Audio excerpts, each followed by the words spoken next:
Pozdrav svima. Pošto imam dosta pitanja od komšija i od dosta osoba kako, na primjer, sa memorijske kartice da se kontakti sačuvaju, to jeste prebace na memoriju telefona. Pa sam sada riješio to da napravim o tome video. Dakle, ovo radimo za Samsung telefone, konkretno ovo radim na Galaxy A50, ali inače isto je za sve Samsung telefone koji su proizvedeni od 2000 neke možda 15. godine pa nadalje, znači postupak je isti. Pa da krenemo sa ovim videom. Znači idemo na kontakti, onda idemo na ove tri strelice gore i ovdje kad ovo dobijemo odaberemo na šta želimo da izvezemo ove kontakte. Na primjer, ja sa SIM kartice želim da izvezem na telefon i hoću da odaberem na telefon, a vi možete na SIM karticu drugu, na Google nalog, nije bitno, gdje ko želi.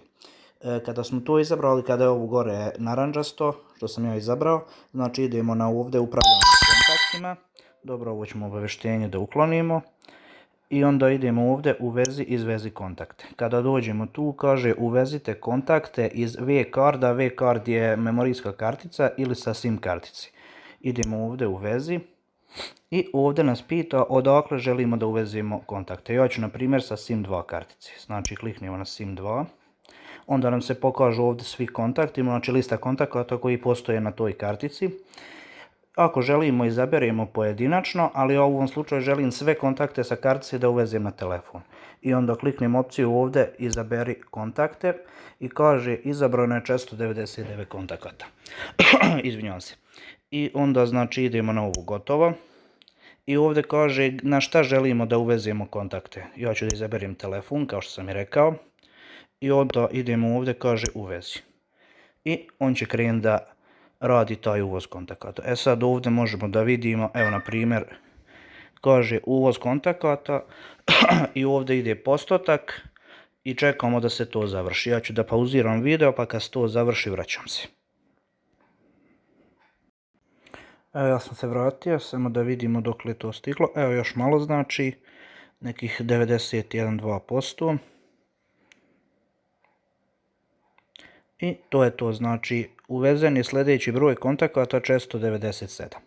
Sada, znači kad je to završeno, izađemo odavde i onda idemo još jednom ovako, odemo ponovo na ove strelce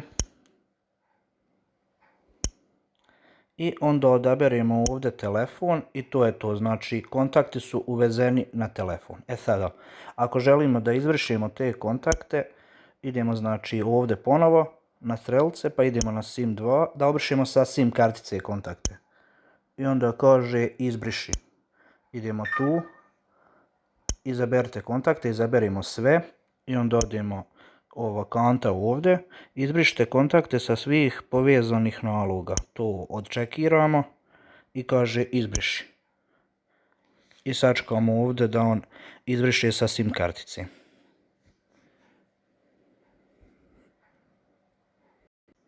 I to je to, kontakti sa SIM kartice su izbrisani.